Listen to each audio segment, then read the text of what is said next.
Hello friends, how are you? I hope you are all good.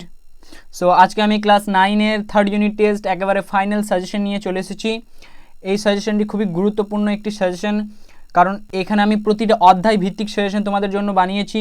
প্রতিটি অধ্যায় ধরে ধরে আমি প্রশ্ন সাজিয়েছি, এখান থেকে বেশি প্রশ্ন নেই, জাস্ট 8টা বা 9টা বা 10টার প্রশ্ন রয়েছে, যেমন যেমন অধ্যায় সেরকমভাবে প্রশ্ন সাজানো রয়েছে। ওকে, সো তোমরা যদি ভালোভাবে এই প্রশ্নগুলি পড়ো তাহলে তোমাদের অবশ্যই কমন আসবে, যদিও 100% আসবে না, কিন্তু 70 থেকে 80% আসবে।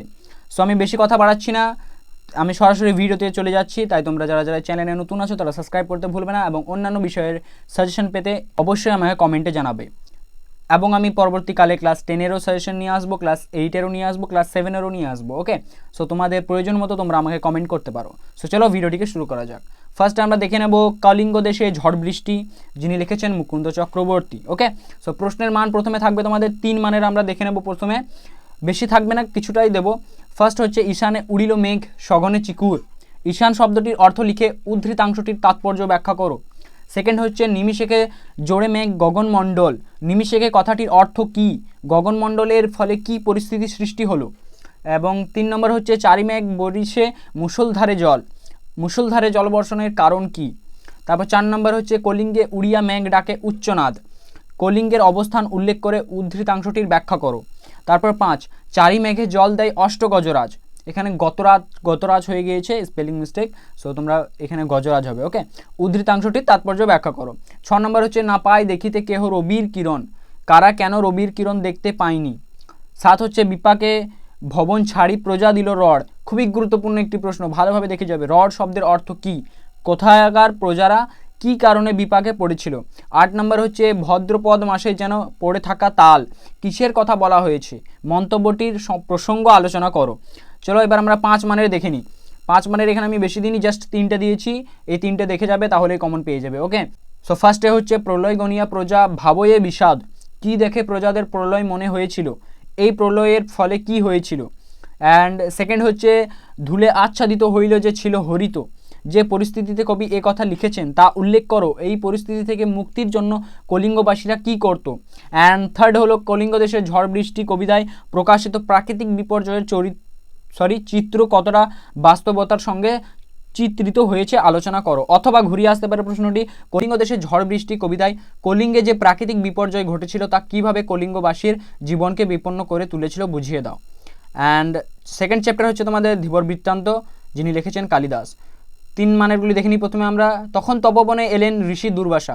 কখন দুর্বাসার আগমন ঘটে? এর ফলে কি ঘটেছিল?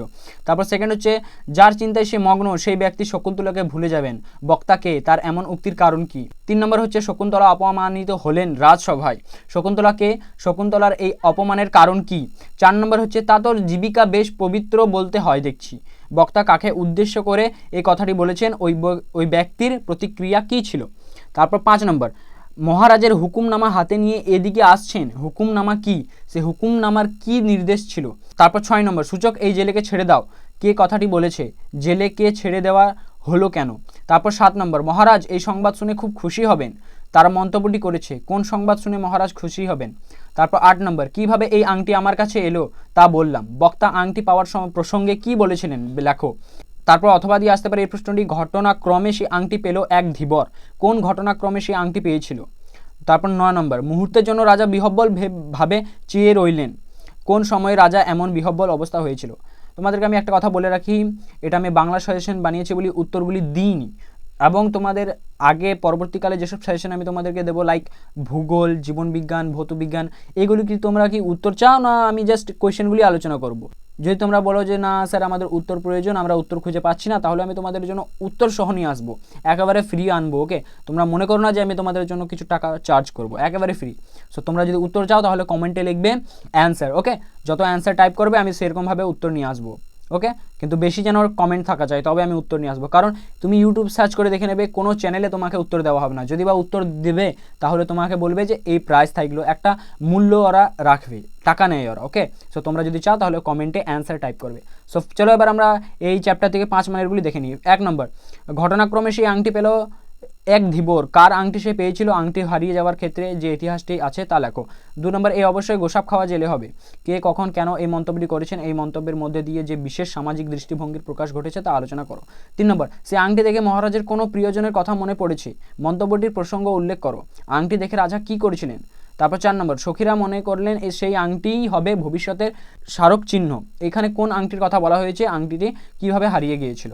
তারপর 5 নম্বর, কারা পরস্পরের বন্ধু হয়েছে, এমন বন্ধুত্বের কারণ কি, অথবা তুমি আমার একজন বিশিষ্ট প্রিয় বন্ধু হলে কোন ঘটনার মাধ্যমে এই বন্ধুত্ব স্থাপিত হয়েছিল। এগুলো ঘুরিয়ে আসতে পারে, ওকে, সো তোমরা একটু খেয়াল রাখবে। তারপরে চ্যাপ্টার ইলিয়াস, লিও তলস্তয়। 3 নম্বরগুলি দেখে নিই আমরা। ফার্স্ট, প্রতি বছরই তার অবস্থার উন্নতি হতে লাগলো, কার অবস্থার কিভাবে উন্নতি হতে লাগলো। 2, পাশের সকলেই তাকে ঈর্ষা করে অর্থাৎ জেলাস ফিল করে, তাকে বলতে কার কথা বলা হয়েছে, সেই ব্যক্তিকে ঈর্ষার কারণ কি। 3 নম্বর, ইলিয়াসের তখন খুব বোল বলাও শব্দের অর্থ কি, আর অর্থ লেখো, উদ্ধৃতাংশটির তাৎপর্য বিশ্লেষণ করো। অথবা ইলিয়াসের বোল বলাও কীভাবে হয়েছিল, ভেরি ভেরি ইম্পর্টেন্ট কোয়েশ্চেন। 4 নম্বর, ইলিয়াসের বাড়ি থেকে তাদের তাড়িয়ে দেওয়া হলো, কাদের কিভাবে তাড়িয়ে দেওয়া হলো। 5 নম্বর, সে একেবারে সর্বহারা হয়ে পড়লো, এখানে সে বলতে কার কথা বলা হয়েছে, সে কিভাবে সর্বহারা হয়ে পড়লো। 6 নম্বর, ইলিয়াসের অতিথি বৎসলতার কথা স্মরণ করে তার খুব দুঃখ হলো, কার দুঃখের কথা বলা হয়েছে, সে দুঃখ নিবারণের জন্য কি করলো। 7 নম্বর, ক্রমে ক্রমে সব সয়ে গেল, সয়ে যাওয়া শব্দের অর্থ উল্লেখ করো, উদ্ধৃতাংশটি তাৎপর্য লেখো। 8 নম্বর, তাকে দেখতে পেয়েও মোহাম্মদ শাহ অতিথিদের বলল, তোকে বলতে কার কথা বলা হয়েছে, তার সম্পর্কে মোহাম্মদ শাহ অতিথিদের কি বলল। তারপর 9 নম্বর, বুড়ো বুড়িকে রেখে মোহাম্মদ শাহরও লাভ হলো, বুড়ো বুড়ি বলতে যাদের কথা বলা হয়েছে তাদের রেখে মোহাম্মদ শাহর কী লাভ হলো। তারপর 10 নম্বর, পর্দার আড়াল থেকে শামশামাগি, কেউ হাসবে না এখানে, ওকে, সো বলতে লাগলো, সো পর্দার আড়াল থেকে শামশামাগি বলতে লাগলো, শ্যামশ্যামাগি কি বলতে লাগলো, যদি কেউ হেসেছো তাহলে তোমাদের খবর আমি দেখছি। 11 নম্বর, সুখী জীবন কাকে বলে কোনোদিন বুঝিনি, প্রসঙ্গ উল্লেখ করে উদ্ধৃতাংশটি তাৎপর্য লেখো। অথবা যতদিন ধনী ছিলাম কখনো সুখ পাইনি, বক্তার এমন মন্তব্যের কারণ বুঝিয়ে দাও। তারপর 12, 50 বছর ধরে সুখ খুঁজে এতদিনে পেয়েছি, এই সুখের পরিচয় দাও। 5 মানেগুলো দেখে নিই, জাস্ট 3টে দিয়েছি। দূর দূরান্ত থেকে অতিথিরা তার সঙ্গে দেখা করতে আসে, কার সঙ্গে অতিথিরা দেখা করতে আসে, অতিথিদের দেখা করতে আসার কারণ কি, সে আগত অতিথিদের কিভাবে সেবা করত। তারপর 2 নম্বর, বৃদ্ধ দম্পতির সাহায্য করবার তখন কেউ নেই, বৃদ্ধ দম্পতি বলতে কাদের বোঝানো হয়েছে, তাদের কোন পরিস্থিতির সাহায্য করার কেউ ছিল না। তারপর 3 নম্বর, ভাগ্য যেন চাকার মতো ঘরে, কাকে উদ্দেশ্য করে বলা হয়েছে, বক্তার এমন বক্তব্যের কারণ কি। এগুলি যদি তোমরা যে পড়া ধরো, এটা ইলিয়াস পড়াটিকে তোমরা যদি কনসেপ্টটি একটু ক্লিয়ার করে নাও না, এবং 3 মানেরগুলি যদি পড়ে নাও, 5 মানেরগুলো অটোমেটিক হয়ে যাবে। সো তোমরাও তো মানে একেবারে মাথা খাটিয়ে মুখস্থ করার চেষ্টা করবে না, সবসময় বোঝার চেষ্টা করবে, ওকে। সো তারপরে চ্যাপ্টার দাম, নারায়ণ গঙ্গোপাধ্যায়। 3 মানেগুলো দেখে নাও। 1, সব যেন ওর মুখস্থ, কার কথা বলা হয়েছে, তার সব মুখস্থ ছিল বলে ছাত্রদের কেন মনে হতো। তারপর 2, স্কুলে কি বিভীষিকাই ছিলেন ভদ্রলোক, এখানে কার কথা বলা হয়েছে, তিনি বিভীষিকা ছিলেন, কেন বিভীষিকা ছিলেন। তারপর 3 নম্বর, ওর চড়ের জোর থেকেই আমরা তা আন্দাজ করে নিয়েছিলাম, কার কথা বলা হয়েছে, তার সম্পর্কে কি আন্দাজ করে নেওয়া হয়েছিল। তারপর 4 নম্বর, এমন অঘটনও কল্পনাও করতে পারতেন না, কার কথা বলা হয়েছে, তিনি কোন অঘটন কল্পনা করতে পারতেন না।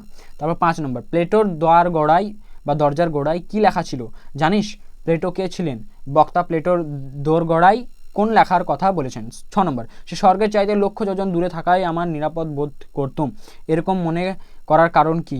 7 নম্বর, গাধা পিটিয়ে ঘোড়া করতে গেলে গাধাটাই পঞ্চত্ব পায়, উক্তিটির তাৎপর্য লেখো বা কি। 8 নম্বর, ছবিটা যা ফুটলো তা খুব উজ্জ্বল নয়, এখানে কোন ছবির কথা বলা হয়েছে, ছবিটা উজ্জ্বল নয় কেন। 9 নম্বর, এখানকার চড়ুই পাখিও সেখানে রাজহংসের সম্মান পায়, উদ্ধৃতিটি তাৎপর্য ব্যাখ্যা করো। 10 নম্বর, আমার গায়ের রক্ত হিম হয়ে এসেছে, বক্তাকে তার গায়ের রক্ত কেন হিম হয়ে যেত। 11 নম্বর, আমার ছাত্র আমাকে অমর করে দিয়েছে, বক্তার ছাত্র কাকে কিভাবে অমর করেছে। 12 নম্বর, পড়ে আনন্দে আমার চোখে জল এলো, কোন লেখার কথা বলা হয়েছে, সেটি পড়ে বক্তার চোখে জল এলো কেন। 5 নম্বরগুলি দেখে নিই আমরা।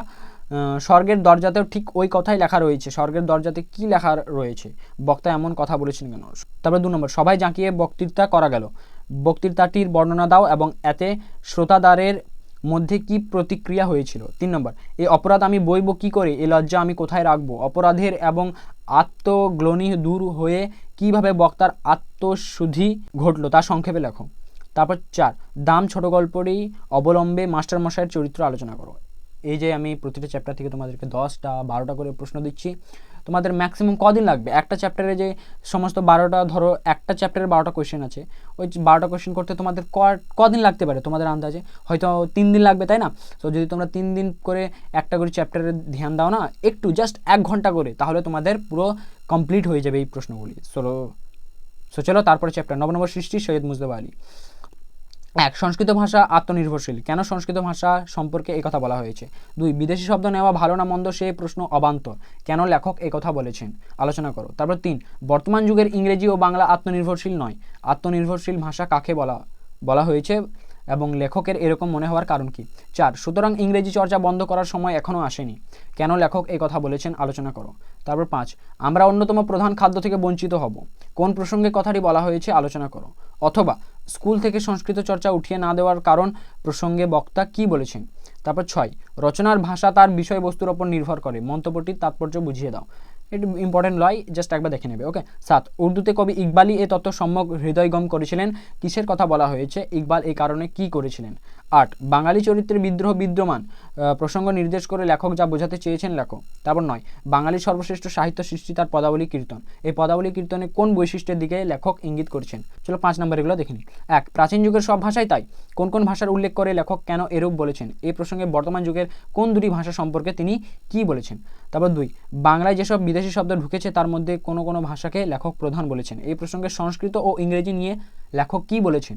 অথবা প্রশ্নটি ঘুরে আসতে পারে, বাংলা ভাষায় আগন্তুক শব্দ কোনগুলি? প্রসঙ্গক্রমে সংস্কৃত ও ইংরেজি ভাষা নিয়ে লেখকের বক্তব্য স্পষ্ট করো। তারপর 3, ধর্ম বদলালেই জাতির চরিত্র বদলায় না, নবনব সৃষ্টি রচনায় অবলম্বে এই উক্তির সত্যতা বিচার করো। ভেরি ভেরি ইম্পর্টেন্ট কোয়েশ্চেন, ভালোভাবে দেখবে। তারপর 4, ফল যদি ভালো হয় তখন তারা না হয় চেষ্টা করে দেখবেন, কোন প্রসঙ্গে লেখক এরূপ বলেছেন? বাংলা সাহিত্যিকদের নিয়ে এই প্রসঙ্গে লেখক কি বলেছেন? চলো তারপরে হিমালয় দর্শন থেকে দেখিনি, বেগম রোকেয়া। 3 নম্বরেগুলো দেখিনি, জাস্ট 4টে দিয়েছি 3 নম্বরের। এখানে সবলেরা বালক বালিকার দলভুক্ত বলিয়া বোধ হয়, কাদের দেখে কেন লেখিকার এই কথা মনে হয়েছে? তারপরে 2, চিত্র দেখিয়া চিত্রকরের নৈপুণ্য বোঝা যায়, প্রসঙ্গটি ব্যাখ্যা করো। তারপর 3, এরূপে উহারা অন্যান্য জাতির সহিত মিশিতেছে, কাদের কিভাবে মেশার কথা বলা হয়েছে? তারপর 4, এখন সে স্বাদ পূর্ণ হইল, কে এ কথা বলেছেন? তার কোন স্বাদ কিভাবে পূর্ণ হয়েছিল? তারপর 5, রমণী জাতি দুর্বল বলিয়া তাহাদের নাম অবলা, বক্তাকে এই বক্তব্য লেখিকার কাছে সমর্থনযোগ্য নয় কেন? চলো তারপর প্রশ্নের মান 5। ফার্স্ট, যেন ইহাদের মতে নিচেকা আদমি অসভ্য, ইহাদের বলতে কাদের কথা বলা হয়েছে? নিচের আদমি কারা? নিচেকার আদমির সংস্পর্শে তাদের কি হয়েছে? তারপরে 2, ইহাদের উদারান্নের জন্য পুরুষদের প্রত্যাশী নহে, ইহারা কারা? উদারান্নের জন্য পুরুষদের প্রত্যাশী না হওয়ার কারণ হিসাবে লেখিকা কোন দিকটির প্রতি আলোকপাত করেছেন? অথবা ঘুরে আসতে পারে, ইহারা উদারান্নের জন্য পুরুষদের প্রত্যাশী নহে, এখানে কাদের কথা বলা হয়েছে? তাদের জীবনযাত্রার স্বরূপ লেখক কিভাবে ফুটিয়ে তুলেছেন? তারপর 3, আমি পাহাড়ে আসিয়া অত্যন্ত সুখী এবং ঈশ্বরের নিকট কৃতজ্ঞ হইয়াছি, কে কোথায় পৌঁছালেন? তার এরূপ মুগ্ধতার কারণ কি? চলো নেক্সট চ্যাপ্টার, নোঙ্গর, অজিত দত্ত। প্রশ্নের মান 3। 1, নোঙ্গর গিয়েছে পড়ে তটের কিনারে, এখানে কবির আক্ষেপ কিভাবে প্রকাশিত হয়েছে? অথবা নোঙ্গর গিয়েছে পড়ে তটের কিনারে, মন্তব্যটি তাৎপর্য লেখো। 2, এ তরিতে মাথা ঠুকে সমুদ্রের দিকে তারা ছোটে, পঙ্ক্তিটি অন্তর্নিহিত অর্থ ব্যাখ্যা করো। তারপর 3, তারপর ভাটার শোষণ স্রোতের প্রবল প্রাণ করে আহরণ, স্রোতের প্রবল প্রাণ আহরণ করে বলতে কবি কি বুঝিয়েছেন? তারপর অথবা দিয়ে আসতে পারে প্রশ্নটি, তারপর ভাটার শোষণ স্রোতের প্রবল প্রাণ করে আহরণ অংশটির অন্তর্নিহিত তাৎপর্য লেখো। তারপর অথবা দিয়ে আবার আসতে পারে, তারপর ভাটার শোষণ এই কথার অর্থ কী? এই তিনটাই আসতে পারে ঘুরিয়ে। ওকে, সো তোমরা একটু খেয়াল রাখবে। তারপর 4, সারা রাত মিছে দাঁড় টানি, কবি দাঁড় টানাকে মিছে বলেছেন কেন? তারপরেও কবি দাঁড় টেনে যান কেন? 5, নোঙ্গরের কাছে বাঁধা তবু এ নৌকা চিরকাল, নৌকা কেন চিরকাল নোঙ্গরের কাছিতে বাঁধা? তারপর 6, স্রোতের বিদ্রুপ শুনি প্রতিবার দাঁড়ের নিক্ষেপে, স্রোতের বিদ্রুপ বলতে কবি কি বোঝাতে চেয়েছেন? 7, আমার বাণিজ্য তরি বাঁধা পড়ে আছে, কথাটির তাৎপর্য লেখো। তারপর প্রশ্নের মান 5। ফার্স্ট কোয়েশ্চেন হচ্ছে, নোঙ্গর গিয়েছে পড়ে তটের কিনারে, নোঙ্গর এখানে কিসের প্রতীক? কবি নৌকা নিয়ে কোথায় যেতে চান? কবির আকাঙ্ক্ষা ও আক্ষেপ কিভাবে প্রকাশিত হয়েছে? অথবা নোঙ্গর গিয়েছে পড়ে তটের কিনারে, নোঙ্গর বলতে কি বোঝো? নোঙ্গর তটের কিনারে পড়ে গিয়েছে বলতে কি বোঝানো হয়েছে? তারপর 2 নম্বর, সারা রাত তবু দাঁড় টানি, কবি সারা রাত দাঁড় টানেন কেন? তবু কথাটি বলার কারণ কি? এই দাঁড় টানার মধ্যে দিয়ে কবির কোন মানসিকতা ফুটে উঠেছে? ওকে, সো 3 নম্বর, নোঙ্গর কবিতায় কবি জীবনের অপূর্ণতার বেদনা কিভাবে প্রকাশিত হয়েছে বিশ্লেষণ করো। তারপর খেয়া, রবীন্দ্রনাথ ঠাকুর। প্রশ্নের মান 3। ফার্স্ট কোয়েশ্চেন, পৃথিবীতে কত দ্বন্দ্ব কত সর্বনাশ, এ কথা বলতে কবি কি বুঝিয়েছেন? তারপরে 2, সকাল হইতে সন্ধ্যা করে আনাগোনা, কারা আনাগোনা করে, এর মধ্যে দিয়ে কোন বিশেষ ভাবনা প্রকাশিত হয়েছে? 3, নতুন নতুন কত গড়ে উঠে ইতিহাস, পঙ্ক্তিটির তাৎপর্য ব্যাখ্যা করো। 4, 2 তীরে 2 গ্রাম আছে জানাশোনা, এই জানাশোনার অন্তর্নিহিত অর্থ বুঝিয়ে দাও। তারপর 5, সভ্যতার নবনব কত তৃষ্ণা ক্ষুধা, উক্তিটির তাৎপর্য ব্যাখ্যা করো, অথবা ঘুরে আসতে পারে কিভাবে সভ্যতার নবনব তৃষ্ণা ক্ষুধার জন্ম হয়। তারপর 6, এই খেয়া চিরদিন চলে নদীর স্রোতে, উদ্ধৃতিটির তাৎপর্য বিশ্লেষণ করো। তোমাদেরকে বলে রাখি এগুলি ভালোভাবে দেখবে, পরে কিন্তু আমাকে বলবে না যে কমন আসেনি। তা তোমরা দেখবে যে ভালোভাবে দেখোনি, পরে দেখবে যে কমন পাওনি। আমি অবশ্যই বলছি, গ্যারেন্টির সাথে বলছি কমন থাকবে, তোমরা ভালোভাবে দেখবে জাস্ট। ওকে। 7, কেহ যায় ঘরে কেহ আসে ঘর হতে, এই পঙ্ক্তিটির মধ্যে দিয়ে কবি কি বুঝাতে চেয়েছেন? তারপর 8, খেয়া নৌকা পারাপার করে নদীর স্রোত, খেয়া নৌকা কোথায় পারাপার করে, এর মধ্যে দিয়ে কবি কোন ছবি তুলে ধরেছেন? প্রশ্নের মান 5, এখান থেকে দুটোই দেওয়া রয়েছে। সোনা মুকুর কত ফুটে আর কত টুটে, মন্তব্যটি ব্যাখ্যা করো, প্রসঙ্গটির উল্লেখ কারণ আলোচনা করো। তারপরে 2, উঠে কত হলাহল উঠে কত সুধা, কোন প্রসঙ্গে কবি এই মন্তব্যটি করেছেন, উদ্ধৃতিটির তাৎপর্য ব্যাখ্যা করো। অথবা উঠে কত হলাহল উঠে কত সুধা, খেয়া কবিতায় কবি যে বৈপরীত্যের কথা বলেছেন তা কবিতাটি অবলম্বন করে লেখো। ওকে। সো তারপর চলে আসি আমরা নেক্সট চ্যাপ্টার, আকাশে 7টি তারা, জীবনানন্দ দাশ। প্রশ্নের মান 3, কামরাঙ্গা লাল মেঘ যেন মৃত মনিয়ার মতো গঙ্গাসাগরের ঢেবে ডুবে গেছে, এখানে ঢেলে হয়ে গেছে, এখানে ঢেবে হবে। ওকে। পঙ্ক্তিটির মধ্যে দিয়ে কবি কি বোঝাতে চেয়েছেন? 2, আসিয়াছে শান্ত অনুগত, তারপরে বাংলার নীল সন্ধ্যা, কবি বাংলার সন্ধ্যাকে শান্ত অনুগত নীল কেন বলেছেন? 3, কেশবতী কন্যা যেন এসেছে আকাশে, পঙ্ক্তিটি ব্যাখ্যা করো। 4, অজস্র চুলে চোমা হিজলে কাঁঠালে জমে ঝরে অবিরত, পঙ্ক্তিটির মধ্যে দিয়ে কবি কি বোঝাতে চেয়েছেন? অথবা অজস্র চুলে চোমা বলতে কবি কি বোঝাতে চেয়েছেন? 5, আমার চোখের পরে আমার মুখের পরে চুল তার ভাসে, পঙ্ক্তিটির তাৎপর্য ব্যাখ্যা করো। তারপর 6, এরই মাঝে বাংলার প্রাণ, পঙ্ক্তিটির তাৎপর্য বিশ্লেষণ করো। অথবা এরই মাঝে বাংলার প্রাণ, কবি কোথায় বাংলার প্রাণকে অনুভব করেন? 7, লাল লাল বটের ফলের ব্যথিত গন্ধের ক্লান্ত নীরবতা, তাৎপর্য ব্যাখ্যা করো। তারপর 5 মানেগুলো দেখিনি, দুটো দেওয়া আছে জাস্ট। পৃথিবীর কোনো পথে কন্যারে দেখিনি কো, এখানে কোন কন্যার কথা বলা হয়েছে? পৃথিবীর কোনো পথ তাকে দেখিনি কেন? অথবা পৃথিবীর কোনো পথে কন্যারে দেখিনি কো, এই কন্যা বলতে কাকে বোঝানো হয়েছে? কবির এরূপ ভাবনার কারণ কি? তারপর 2 নম্বর, আকাশে 7টি তারা কবিতায় বাংলা প্রকৃতির প্রতি মুগ্ধতার পরিচয় দিতে গিয়ে কবি কি চিত্রকল্প ব্যবহার করেছেন, লেখো। ওকে। সো তারপর চ্যাপ্টার আবহমান, নীরেন্দ্রনাথ চক্রবর্তী। 3 নম্বরের, কে এইখানে ঘর বেঁধেছে কথাটির তাৎপর্য কি? 2, নটে গাছটি বুড়িয়ে ওঠে কিন্তু মুড়োয় না, পঙ্ক্তিটির ব্যাখ্যা করো। অথবা নটে গাছটি বুড়িয়ে উঠে মুড়োয় না কেন? তারপর 3, ফুরোয় না তার যাওয়ার এবং ফুরোয় না তার আশা, এই কথা বলতে কবি কি বোঝাতে চেয়েছেন? 4, হারায় না তার বাগান থেকে কুন্দ ফুলের হাসি, পঙ্ক্তিটির মধ্যে দিয়ে কবি কোন জীবন সত্যকে তুলে ধরেছেন? 5, ফুরোয় না সেই এক গোটের দুরন্ত পিপাসা, এখানে এক গোটের দুরন্ত পিপাসা বলতে কি বোঝানো হয়েছে? তারপরে 5 মানেগুলো দেখিনি। 1, ফুরোয় না তার কিছুই ফুরোয় না, এখানে কি না ফুরোনোর কথা বলা হয়েছে, কেন কিছুই ফুরোয় না? 2, নেভে না তার যন্ত্রণা যে দুঃখ হয় না বাসি, এখানে যার যন্ত্রণার কথা বলা হয়েছে তার যন্ত্রণা কেন নেভে না দুঃখ হয় না বাসি বলতে কি বোঝানো হয়েছে? 3, এই মাটিকে এই হাওয়াকে আবার ভালোবাসে, এই মাটিকে হাওয়াকে আবার ভালোবাসার কারণ কি? চলো নেক্সট চ্যাপ্টার, ভাঙার গান, কাজী নজরুল ইসলাম। ফার্স্ট কোয়েশ্চেন, রক্ত জমাট শিকল পুজোর পাষাণ বেদি, পঙ্ক্তিটির অন্তর্নিহিত অর্থ বুঝিয়ে দাও। 2, কারার ওই লোহা কপাট ভেঙে করবে লোপাট, ওকে, এই আহ্বানের প্রেক্ষাপট ব্যাখ্যা করো। 3, গাজনের বাজনা বাজা, কবি কেন গাজনের বাজনা বাজাতে বলেছেন? 4, কে দেয় সাজা মুক্ত স্বাধীন সত্যকে কেউ সাজা দিতে পারে না কেন? অথবা কে দেয় সাজা মুক্ত স্বাধীন সত্যকে রে, উদ্ধৃতাংশটির মূল বক্তব্য লেখো। 5, ওরে ও পাগলা ভোলাকে কবি তাকে কি করতে বলেছেন? 6, যত সব বন্দিশালয় আগুন জ্বালা, কবি কার উদ্দেশ্যে এই কথা বলেছেন? বন্দিশালয় আগুন জ্বালাতে বলেছেন কেন? 7, মৃত্যুকে ডাক জীবন প্রাণে, এখানে পানে হয়ে গিয়েছে, কথাটি তাৎপর্য বিশ্লেষণ করো। অথবা ডাক ওরে ডাক মৃত্যুকে ডাক জীবন পানে, কবি মৃত্যুকে আহ্বান জানিয়েছেন কেন? ওকে। 5 মানেগুলি দেখিনি, জাস্ট 3টে দেওয়া হয়েছে। ওরে ও তরুণ ঈশান শব্দটির অর্থ লেখো, ভেরি ভেরি ইম্পর্টেন্ট, এটা ভালোভাবে দেখে যাবে।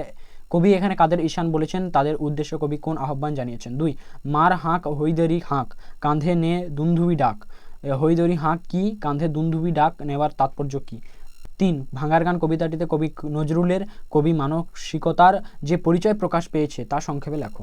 তারপর চিঠি, স্বামী বিবেকানন্দ, ফার্স্ট কোয়েশ্চেন 3 মানের, একজন প্রকৃত সিংহীর প্রয়োজন, কে কাকে উদ্দেশ্য করে এই কথা বলেছেন? বক্তা তাকে প্রকৃত সিংহী বলেছেন কেন? 2 মরদ কি বাত হাতি কা দাঁত, বক্তার এই বক্তব্যের প্রাসঙ্গিকতা বিচার করো। 3 এ দেশে এলে তুমি নিজেকে অর্ধ উলঙ্গ অসংখ্য নরনারীতে পরিবেষ্টিত দেখতে পাবে, তুমি কে? বক্তা এমন কথা বলেছেন কেন? 4 এত ভালো এত স্নেহময়ী তিনি, কার সম্পর্কে এই উক্তি? লেখকের কি মানসিকতার পরিচয় পাওয়া যায়? তারপর 5 তার বর্তমান সংকল্প, এই যে তার বলতে কাকে বোঝানো হয়েছে, তার বর্তমান সংকল্প কি? লেখো। 6 তার সঙ্গে বনিয়ে চলা অসম্ভব, কার সম্পর্কে কেন এই মন্তব্য করা হয়েছে? 7 যারা এ দেশীয়দের ঘৃণা করে না, যারা কারা, তাদের সম্পর্কে যা জানো লেখো। তারপর প্রশ্নের মান 5 1 এদেশের দুঃখ কুসংস্কার দাসত্ব প্রভৃতি কী ধরনের তা তুমি ধারণা করতে পারো না, স্বামীজির এই উৎকণ্ঠার মধ্যে দিয়ে স্বদেশ প্রীতির কি পরিচয় পাও? 2 শ্বেতারঙ্গ তোমাকে খামখেয়ালি মনে করবে এবং প্রত্যেকটি গতিবিধি সন্দেহের চোখে দেখবে। মিস নোবেল স্বামীজির এমন সতর্ক বার্তা পাঠানোর কারণ কি? কেন শ্বেতারঙ্গ তাকে খামখেয়ালি মনে করবে এবং তার প্রত্যেকটি গতিবিধি সন্দেহের চোখে দেখবে বলে তিনি মনে করেন? তারপর 3 মিসেস সোভিয়ার নারীকুলের রত্ন বিশেষ এই উক্তির আলোকে নারী জাতির প্রতি স্বামী বিবেকানন্দের দৃষ্টিভঙ্গির পরিচয় দাও। তারপর 4 তাদের সঙ্গে এলে তোমার পথের একঘেয়েমি দূর হতে পারে, যে পরিপ্রেক্ষিতে লেখকের এই মন্তব্য তা বিশ্লেষণ করো। তারপর আমরা সত্যেন্দ্রনাথ দত্ত। প্রশ্নের মান 3 জলিল জ্ঞানের দ্বীপ তিব্বতে বাঙালি দীপঙ্কর পঙ্ডিতটির তাৎপর্য ব্যাখ্যা করো। তারপর 2 করছে সুরভি সংস্কৃতের কাঞ্চন কোক নদে, এই পঙ্ডিতটির মধ্যে দিয়ে কবি কি বুঝিয়েছেন? তারপর 3 পক্ষধনের পক্ষ সাতন করি, বাঙালির ছেলে ফিরে এলো দেশে যশের মুকুট পরি, পঙ্ক্তিটি ব্যাখ্যা করো। অথবা কিশোর বয়সে পক্ষধরের পক্ষ সাতন করি, পক্ষীয় কে, তার পক্ষচ্ছেদন কিভাবে হয়েছিল? 4 বাঙালি হিয়া অমিয় মথিয়া নিমাই ধরেছে কায়া, পঙ্ক্তির তাৎপর্য বিশ্লেষণ করো। অথবা নিমাই ধরেছে কায়া, নিমাই কিভাবে কায়া ধরেছে লেখো। 5 বীর সন্ন্যাসী বিবেকের বাণী ছুটেছে জগৎময়, কবি কেন এই কথা বলেছেন? তারপর 6 আমরা দিয়েছি খুলি, মনের গোপনে নির্ভীত ভুবনে দ্বার ছিল যতগুলি, কবির বক্তব্য ব্যাখ্যা করো। 7 দেবতারে মোরা আত্মীয় জানি আকাশে প্রদীপ জালি, এই পঙ্ক্তিটির মধ্যে দিয়ে কবি বাঙালির কোন বৈশিষ্ট্যকে তুলে ধরেছেন? 8 বাঙালির কবি গাহিছে জগতে মহামিলের গান, পঙ্ক্তিটির তাৎপর্য ব্যাখ্যা করো। 9 মুক্ত হইব দেব ঋণে মোরা মুক্ত বেনির তীরে, কবি কেন এই কথা বলেছেন? ব্যাখ্যা করো। 10 বিধাতার কাজ সাধিবে বাঙালির দাতার আশীর্বাদে, পঙ্ক্তিটি ব্যাখ্যা করো। তারপর 11 বোতলের মুখে প্রশ্ন যে ছিল আমরা নিয়েছি কেড়ে, পঙ্ক্তিটির ব্যাখ্যা করো। তারপর 12 শ্মশানের বুকে আমরা রোপণ করেছি পঞ্চবটি, পঙ্ক্তিটি ব্যাখ্যা করো। তারপর নিরুদ্দেশ প্রেমেন্দ্র মিত্র। সুতরাং তিনি যেন শুনে মিথ্যা আর বলতে পারেন না, কে কেন মিথ্যা বলতে পারেন না? তারপর 2 এই মৌখিক আস্ফালনেই হয়তো ব্যাপারটা শেষ হতে পারত, মৌখিক আস্ফালন কি ছিল, সেখানে কি ব্যাপারটা শেষ হয়েছিল? 3 এই অশান্তি চেয়ে বনবাস ভালো, কে কখন এই সিদ্ধান্তে পৌঁছেছে? অথবা এই অশান্তি চেয়ে বনবাস ভালো কোন অশান্তির কথা বলা হয়েছে? তারপর 4 এই বিজ্ঞাপনের পেছনে অনেক সত্যকার ট্র্যাজেডি থাকে, মন্তব্যটি ব্যাখ্যা করো। 5 সে বিজ্ঞাপন নয় সম্পূর্ণ একটি ইতিহাস, কোন প্রসঙ্গে এই উক্তি বিজ্ঞাপনকে ইতিহাস বলা হয়েছে, কেন? তারপর 6 তারই ভিতরে সে পেয়েছে মুক্তির স্বাদ, কে কিভাবে মুক্তির স্বাদ পেয়েছে? 7 তারপরে শোভন এই অবস্থাতে না হেসে পারল না, শোভনের হাসির কারণ কি ছিল? 8 বিজ্ঞাপন ক্রমশ হতাশ হাহাকার হয়ে উঠল, কিভাবে বিজ্ঞাপন হতাশ হাহাকার হয়ে উঠল? তারপর 9 যেন কান পাতলে কাতর আত্মনাদ শোনা যাবে, মন্তব্যটি ব্যাখ্যা করো। এই 5 মানেগুলি দেখে নাও, আমি বলছি না, অত ভিডিওটি প্রচণ্ড লং হয়ে গেছে। তারপর রাধারানীতে কিছু প্রশ্ন আছে, তোমরা দেখে নাও, আমি জাস্ট তুলে দিচ্ছি, তোমরা স্ক্রিনশট করে নাও। এবং এই পিডিএফটি যদি পেতে চাও তাহলে তোমরা আমাকে কমেন্টে জানাবে, আমি তোমাদেরকে হোয়াটসঅ্যাপ নাম্বার দিয়ে দেবো, তোমরা আমাকে হোয়াটসঅ্যাপে হাই লিখবে, আমি তোমাদেরকে পাঠিয়ে দেবো। ওকে, সো এইগুলি ছিল তোমাদের ক্লাস 9-এর থার্ড ইউনিট টেস্টের final suggestion. I hope this video will make you happy and informative. So যাই হোক, ভিডিওটি যদি ভালো লাগে তাহলে সাবস্ক্রাইব করতে ভুলবে না এবং একটা কমেন্ট করে যাবে, একটা লাইক করে যাবে। So tata.